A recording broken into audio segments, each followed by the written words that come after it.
O Salmo capítulo 3 coloca em primeiro lugar, diante de nós, a condição do remanescente em geral, em contraste com o Salmo capítulo 2, assim como o apoio e a confiança da fé nesta condição. Multiplicam-se os perseguidores do homem piedoso. Levantam-se e triunfam sobre ele como se Deus lhe faltasse. Mas o Senhor é o seu escudo. Deita-se em paz e pela fé vê os seus inimigos feridos e o seu poder derrubado. A salvação é do Senhor e a sua bênção sobre o seu povo. Note-se que, mais uma vez, nos encontramos nos últimos dias.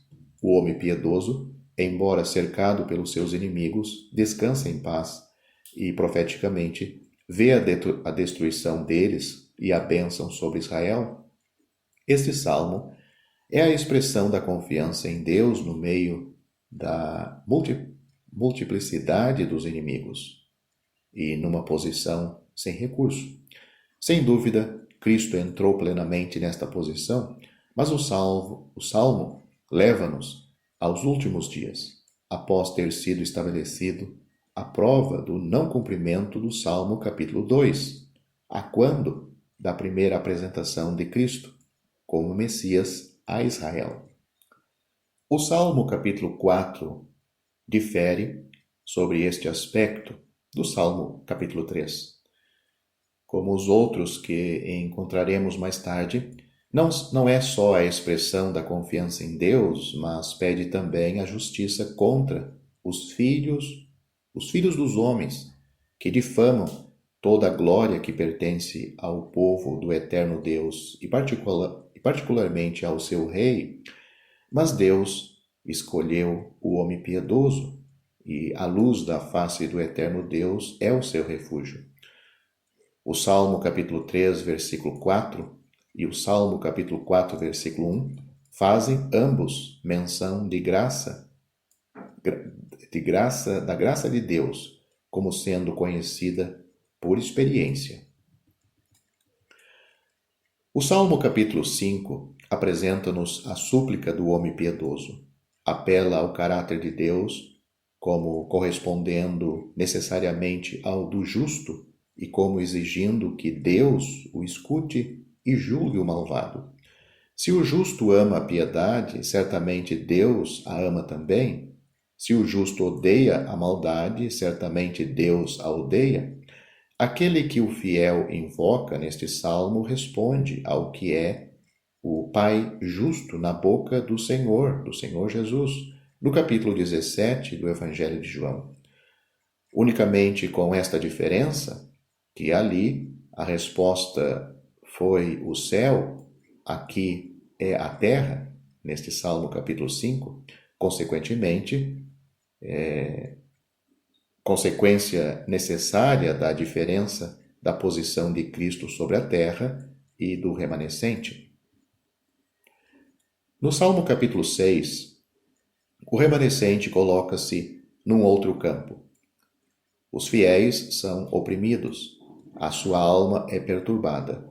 A grandeza da sua angústia e a ausência de uma consciência purificada fazem nascer no seu espírito acabrunhado o temor de que o eterno Deus se vale contra ele na sua ira, e pedem que os não repreenda na sua ira, nem os castigue no seu furor, que eles bem mereceram como nação, mas acerca dos quais o coração dos remidos implora a misericórdia. Esperam ser libertados por misericórdia e salvos da morte, e convidam os malvados a retirarem-se, porque o Senhor ouviu a sua súplica. O Salmo capítulo 7 é um apelo ao eterno Deus, fundado sobre a justa e mais justa condição do fiel para com seus inimigos, a fim de que o Senhor se levante e se desperte para o juízo que ordenou, e assim, pela libertação do remanescente por meio do julgamento, o rodeará o ajuntamento dos povos. Note os versos 6 a 7 deste salmo. Então, o Senhor julgará os povos. Isto introduz distintamente o juízo futuro. Porém, encontramos aqui uma outra verdade. O Senhor julga o homem justo. Se um homem não volta atrás, se vai em frente na sua maldade, a ira do Senhor o seguirá. Em tudo isto, nós vemos o Espírito de Cristo associando-se ao remanescente judeu e, sob certos aspectos, entrevemos o próprio Cristo como passando através das conjunturas que o levaram a tomar parte nas circunstâncias do remanescente com verdade, pois vimos que o efeito sobre a sua própria alma não foi nunca o que este efeito é no remanescente. Não se trata da história de Cristo, mas das suas simpatias pelos fiéis do remanescente, e sob este aspecto, podemos reconhecer dois princípios que ligam juntamente Cristo e o remanescente nos últimos dias. Em primeiro lugar, Cristo introduz os fiéis em graça na sua própria posição sobre a terra, e em segundo lugar, associa-se à posição com eles. É o que nos mostra Mateus capítulo 17, versículos 24 a 27, onde Cristo associa os seus à sua posição por antecipação, evidentemente. Apenas lhes revela já o nome do Pai. Quanto à natureza e aos princípios da vida deles, os justos têm, moralmente, os sentimentos produzidos pelo Espírito de Cristo. Os seus clamores e as suas súplicas são a expressão desse fato. Deus reconhece os direitos dos justos, embora eles próprios não tenham a noção nítida desse fato. E ele, o Senhor, fornece-lhes a expressão nos Salmos. É ao mesmo tempo uma necessidade e um desejo que a vida que está neles é legítima perante o coração daquele que pode ter em consideração o fundamento que Cristo pôs para a bênção. É, pois, justo na sua longanimidade, embora a justiça, quanto aos judeus, não seja ainda manifestada. O conhecimento que o remanescente tem do que é o eterno Deus, do que sempre tem sido, dá-lhes a faculdade e poderem esperar uma libertação que parece impossível. Encontramos aqui Salmos capítulo 4, versículo 2, capítulo 6, versículo 13 e outros, uma expressão que é preciso notar. A expressão é até quando? É uma pergunta. Este grito é a expressão da espera da fé. Deus não pode rejeitar o seu povo para sempre? Até quando atuará ele para com eles como tem feito e não terá nenhuma conta a opressão? É por isso que nos é dito algures: não há ninguém que saiba até quando. Não há ninguém que saiba até quando. Salmo capítulo 74, versículo 9. Os salmos de que acabamos de falar, considerando-os como um único todo, são, pois, uma exposição geral do estado do remanescente dos judeus perante Deus nos últimos dias e dos princípios segundo os quais os fiéis são reconhecidos como sendo íntegros, ou seja, o Salmo do capítulo 1 ao capítulo 7.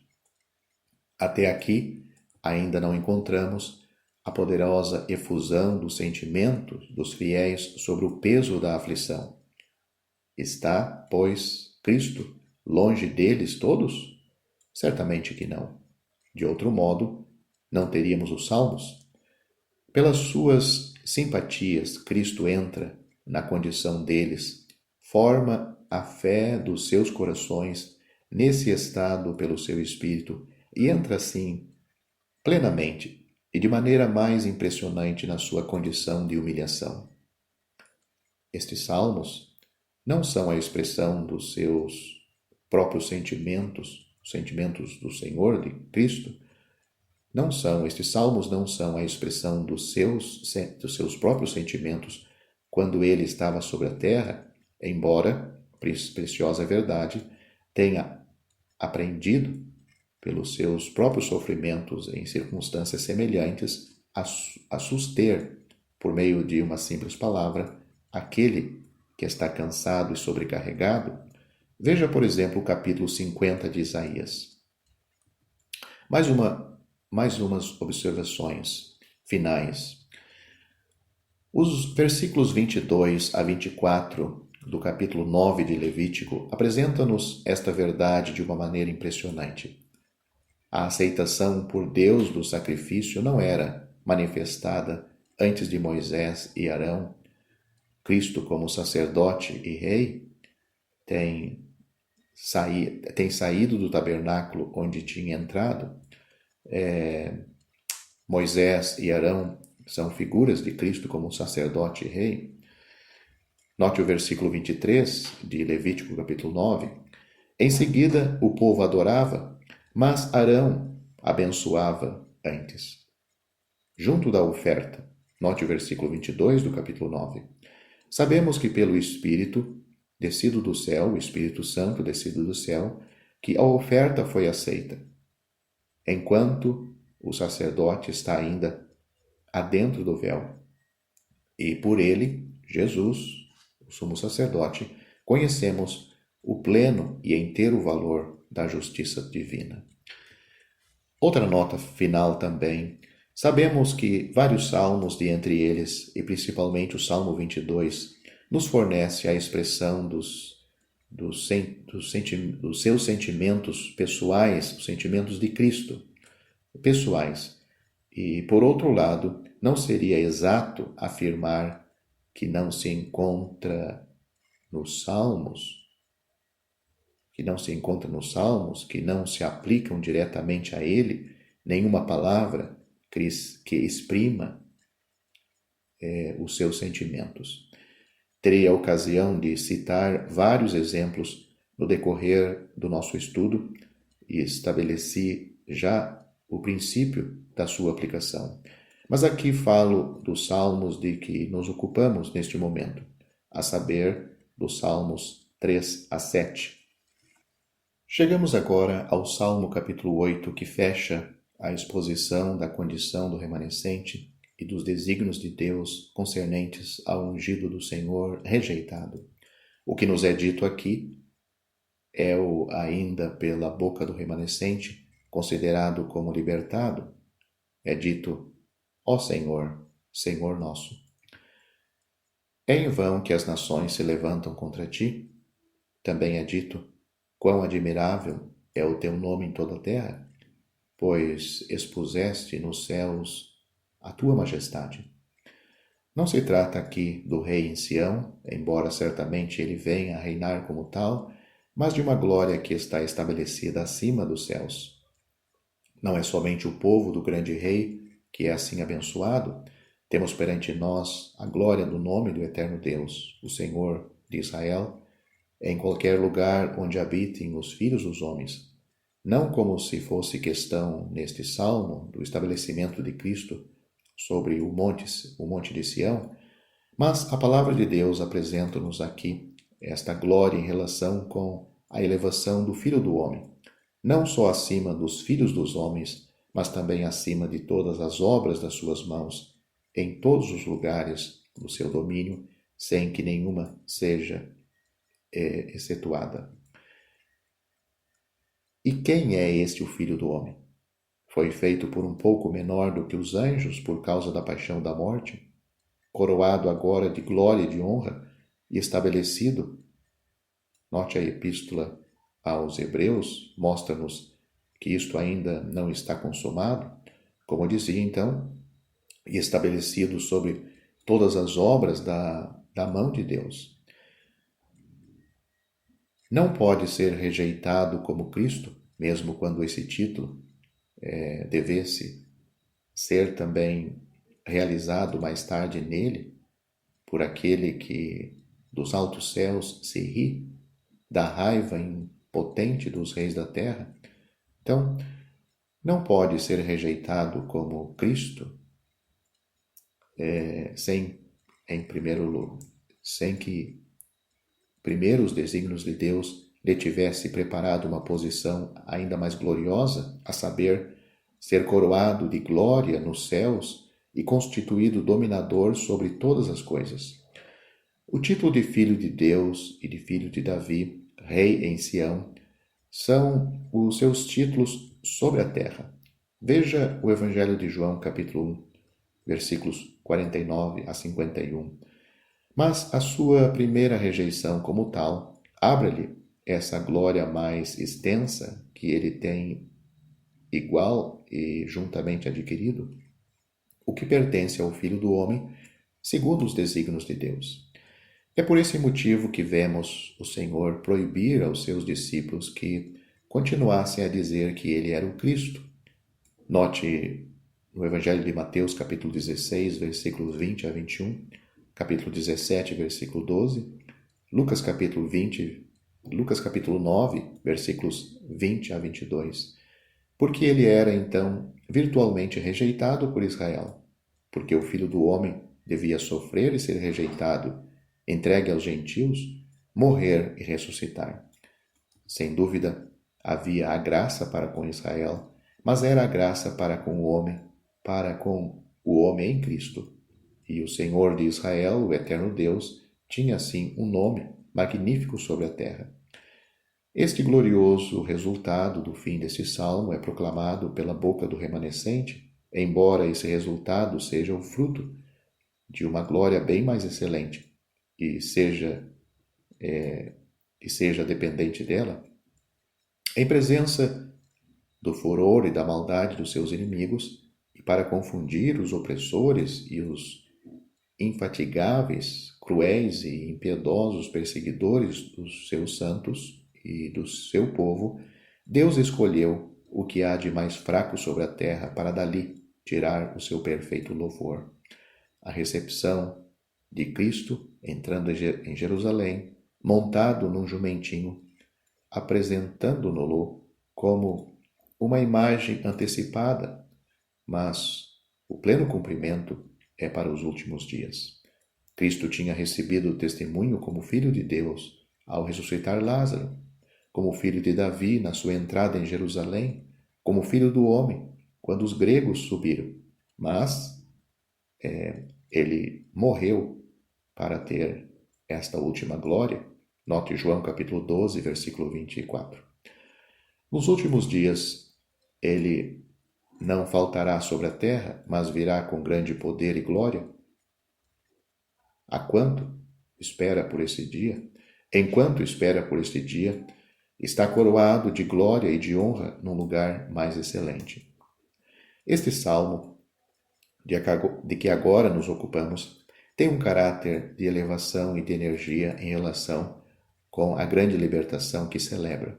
O homem é um ser tão ínfimo perante a criação. O que é o homem quando consideramos a extensão e a glória do universo? Nós olhamos para Cristo e veremos que toda essa magnificência empalidece perante a excelente glória daquele sobre cujos pés são colocadas todas as coisas. Mesmo essas coisas receberão dele um novo brilho. O homem é, com efeito, grande e elevado acima de todas as coisas nele, o Filho do homem, constituído sobre todas as coisas. Não é aqui o lugar próprio para fazer notar o emprego que o Novo Testamento faz desse Salmo capítulo 8, mas o emprego que dele é ali feito torna bem evidente quer o seu sentido, quer a sua importância. O capítulo 15 da primeira epístola aos Coríntios mostra-nos que está realizado em ressurreição.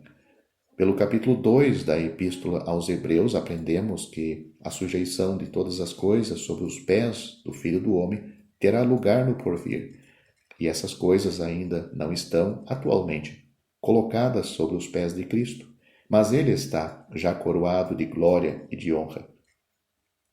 Pelo capítulo 1 da Epístola aos Efésios, vemos, além disso, que a igreja está unida a ele nessa posição de glória. Mas este ponto não entra de maneira nenhuma no alvo e alcance do Salmo, porque faz parte do mistério que esteve oculto desse todos os séculos e em todas as gerações, conforme Colossenses capítulo 1, versículo 26. Antes de entrar no exame dos salmos seguintes, gostaria de passar rapidamente em revista o campo que acabamos de percorrer, ocupando-nos dos salmos que foram como que a introdução de todo o livro. Vimos em primeiro lugar o remanescente dos últimos dias e em seguida os desígnios de Deus quanto ao Messias. Os reis e os príncipes da terra rebelam-se contra o eterno Deus e contra o seu ungido. No entanto, ele será constituído rei em Sião.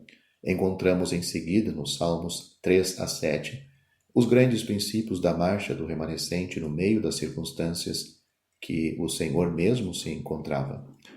Não se encontram ali essas expressões profundas do sentimento que produz algures a grandeza da angústia, mas somente aquelas que se referem aos sentimentos de confiança e de fé que a graça faz nascer na posição em que o remanescente se encontra. No Salmo capítulo 3 encontramos a confiança, no Salmo capítulo 4, a imploração dirigida ao Senhor da justiça e o caminho do justo. No Salmo capítulo 5, o justo clama ao eterno Deus, porque o Senhor distingue o mal do bem. E assim é preciso que o mal seja tirado e que Jeová abençoe o justo, que a ele se confia.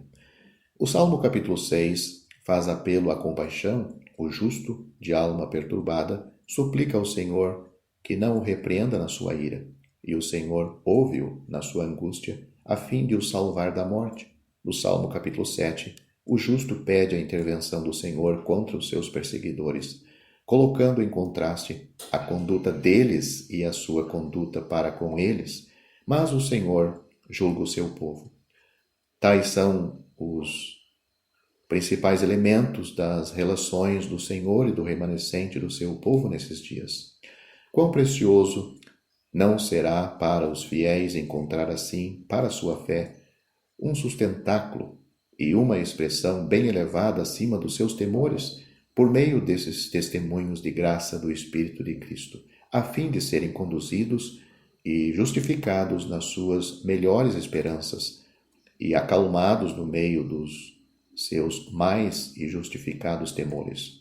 Parece-me que não é difícil de compreender a razão por que Cristo não pôde ter pessoalmente os sentimentos e os desejos que são aqui expressos e como foi que, entretanto, pôde produzir pelo seu Espírito profeticamente esses mesmos desejos no remanescente e entrar pelas suas simpatias em todas as circunstâncias que o rodeiam.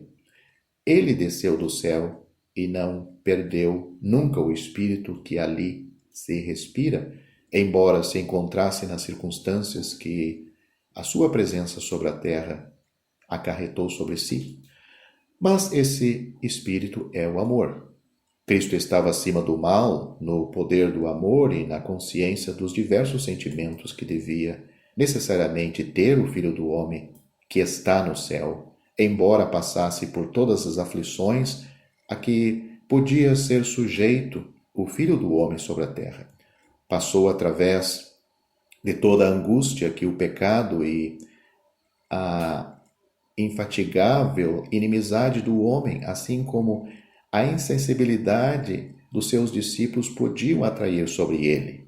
Mas, quanto mais sensível ele próprio a essa angústia, e sentindo-a muito mais profundamente, porque ele era perfeito, tanto mais era elevado acima de todo o mal, em amor, na perfeição pessoal do bem. O remanescente não será assim, será sustido por Deus, não só no meio do mal, mas também sobre o mal quando for oprimido por ele pelo sentimento da culpabilidade, pelo temor da ira. E não só por um sentimento profundo da ira, mas, mais do que isso, por um pavor dessa mesma ira atuando sobre a alma, para a cirandar. Não há libertação para os fiéis a não ser pela destruição dos seus inimigos. Eles suspiram por essa destruição. Esses inimigos são também os inimigos do Senhor, e o desejo dos fiéis é justo. Veja o Salmo capítulo 6, versículo 5 e o Salmo capítulo 6, versículo 5, versículo 7 e o versículo 10. Cristo, como fazemos notar, já não fez assim. Cristo estava muito acima de todo esse ódio, em amor celestial e em verdadeira e consciente comunhão com seu Pai, cuja vontade ele devia cumprir em paz, sabendo que era aprovado por ele, até que, ao fim, entrasse nesse sombrio vale, onde, por amor de nós, os crentes fiéis e de Israel, devia encontrar a ira. Mas ali tudo se passa entre Deus e ele, Cristo. Quanto aos seus inimigos humanos, Cristo diz apenas: se a mim me buscais, deixar ir estes, falando dos seus discípulos em João capítulo 18, e todos caíram por terra diante dele. Pertencia-lhe a ele e dizer-lhe em paz: esta é a vossa hora e o poder das trevas. É por isso que ele, Cristo próprio, o amor divino, atravessando as mesmas aflições que Israel ou que nós próprios podemos ter de atravessar, passou através de tudo pessoalmente em amor. Tudo foi sentido por ele, mas ele estava muito acima do mal, em amor para com os homens, estando em perfeita comunhão com o céu, seu amor e seu favor. Nisto, Cristo é um modelo para nós, cristãos, e para Israel. Mas ele atravessou realmente tudo isto, porque o remanescente não poderá jamais passar, estando todavia bastante livre a respeito de todo o efeito que poderia exercer sobre ele, sobre Cristo, essas circunstâncias, para poder sentir pelos outros nesse caminho que atravessava. Perfeito nessa senda, ele inspira profeticamente as expressões da fé àqueles que ainda não conheciam o amor celestial e a libertação, aqueles que são oprimidos no meio das suas aflições, e exprime pelo Espírito profético perante Deus, tal como faria o Espírito Santo em tais pessoas, o sentimento dos seus corações oprimidos, sentimentos às que as circunstâncias dão origem, lá onde o favor divino e a libertação não são conhecidos. Ninguém pode entrar tão bem nas aflições de outrem sobre esta angústia como aquele que lhes conhece as causas e o efeito quanto às relações com Deus, mas que ele próprio, se não encontra ali, Cristo esteve em todas as aflições deles, sentiu-as, mas não sentiu como no que concerne a outras aflições, o que sente aqueles que nelas estão mergulhados e que, por causa das faltas, estão necessariamente culpados deles mesmos. Cristo estava cheio de amor divino por esses opressores. As suas simpatias eram perfeitas, fizeram-no entrar em todas as circunstâncias e sentimentos do remanescente e dele forneceram a expressão divina.